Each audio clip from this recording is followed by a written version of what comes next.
Szóval csajok, ezt azért vettem föl, hogy lássátok, hogy mi újság van.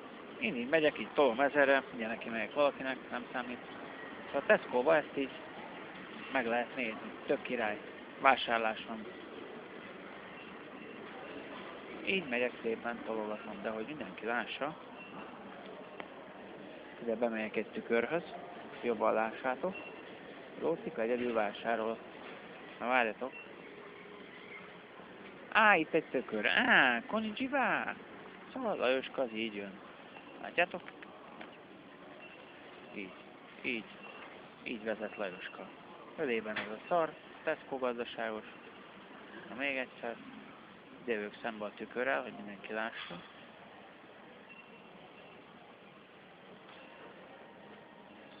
Így jön a Lajoska. Hú, de hülye fel van.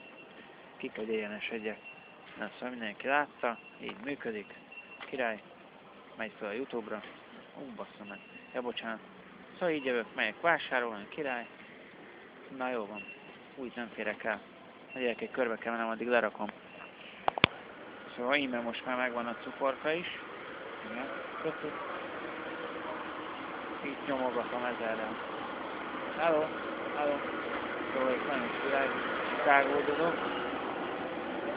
Bocsánat, elnézést, a felmosó fejet merre találom? Kicsit még előrébb kell menni. Igen? És a műanyag sorba lesz. Műanyag sor. Az elejétől számítottam a harmadik sor. Jó, rendben, köszönöm. Szóval nagyon király, így nagyon megyek itt ezerrel. Embereket nem kéne belerakni, de kurva jól néz ki. Cukor már megvan. Jön a következő. Hú, jó bugék vannak. Harmadik. Na, most már megvan a felmosófej is. Már nem tudom, jó lesz. Mindegy. Megyek még egy kört. És majd a tükörben megyek még egyszer. Nem mindegy, most itt szágódozok. Elköszönök egyelőre. Nem nézzétek, ezért jöttem így, mert ezt a tükröt fogom venni. Lássa mindenki, hogy jövök. Így. Rám van kötve. Igen. Marha jó. Akkor fordulok egyet. Eljövök itt a tükör előtt.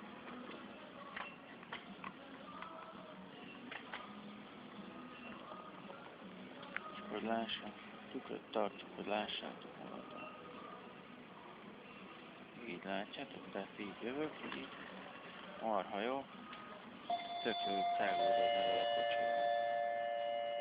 Jó, fiúk, lányok, mentem fagyél. Pápá, sziasztok! Na, visszajöttem a kis sarkos gömbel repülésből, minden király. Úgyhogy most már megyek a pénztárba, fizetek. Megyek az önkiszolgáló pénztárba, legalábbis remélem.